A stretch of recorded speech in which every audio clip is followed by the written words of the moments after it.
Assalamualaikum warahmatullahi wabarakatuh. Aizunal kiram, ashabu qanatu Majelis Ulama Indonesia. Sanuqad milakum nasrah, al-khabar waki bi Madinati Bekasi Halian. Ma'akum, Amanda Putri Mediani, Madinati Bekasi fil akhbari minha. Mengawali berita pada hari ini, pasangan kepala daerah di kota dan Kabupaten Bekasi akan dilantik pada hari ini, Kamis 20 Februari 2025. Kini saatnya mereka merealisasikan janji-janji yang disampaikan selama masa kampanye. Wali Kota Bekasi Tri Adianto bersama Wakil Wali Kota Bekasi Haris Bobiho, serta Bupati Bekasi Ade Kuswara Kunang bersama Wakil Bupati Bekasi Asep Surya Atmaja dilantik oleh Presiden Republik Indonesia Prabowo Subianto bersama ratusan kepala daerah lainnya di Istana Kepresidenan Jakarta. Setelah itu, masing-masing akan bertolak ke kota dan Kabupaten Bekasi untuk mengikuti rangkaian kegiatan serah terima jabatan dan paripurna penyampaian pidato pertama sebagai kepala daerah. Tri dan Haris mesti segera merancang dan melaksanakan program kepada khalayak luas di Kota Bekasi, mulai dari pendidikan, kesehatan, lingkungan, ketenagakerjaan, sampai dengan tata kelola pemerintahan. Setelah dilantik nanti, Sekretaris DPC PDI Perjuangan Kota Bekasi, yaitu Ahmad Faisyal Hermawan menyampaikan bahwa pasangan Tri dan Haris akan segera bekerja melayani masyarakat Kota Bekasi. Bukan hanya pemilih mereka, namun 2 juta lebih masyarakat Kota Bekasi. Tri dan Haris disebut akan segera mengumpulkan perangkat di lingkungan Pemkot Bekasi, serta berkomunikasi dengan Dewan Perwakilan Rakyat Daerah untuk merealisasikan program-programnya.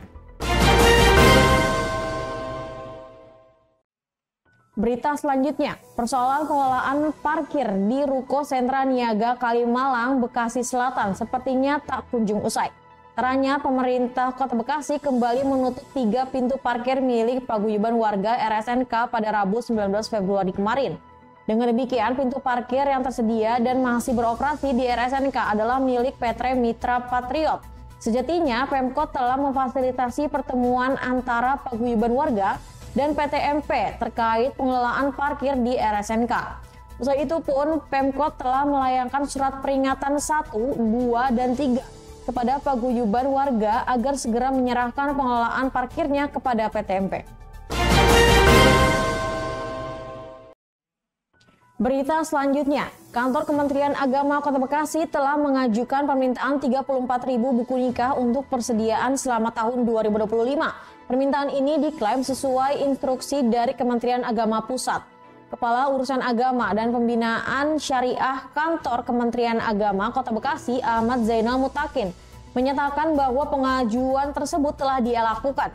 Sementara menunggu distribusi buku nikah 2025, Kemenak Kota Bekasi masih menggunakan stok buku nikah 2024 yang berjumlah 16.300 eksemplar.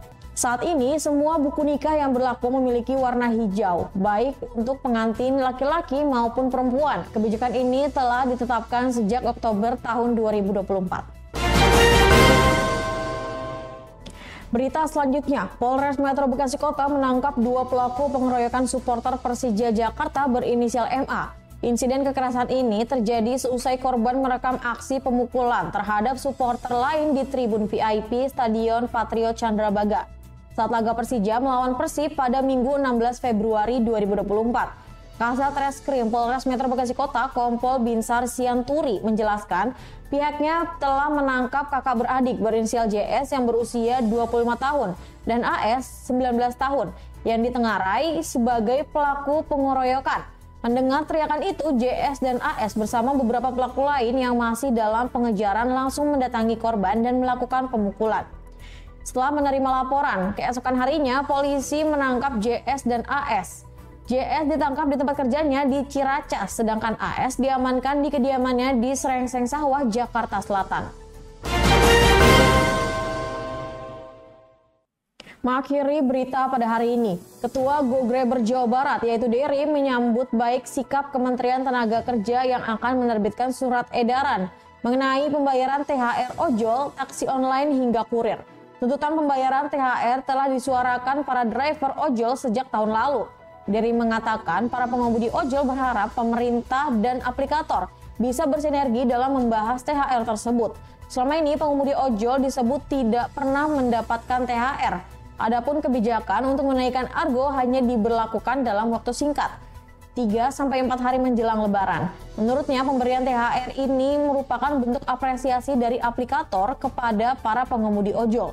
Selain itu, juga sebagai penyemangat. And that was the news for today. Stay tuned because City News aktual and up to date. I'm Amanda Putri Mediani. See you in the next time. Wassalamualaikum warahmatullahi wabarakatuh.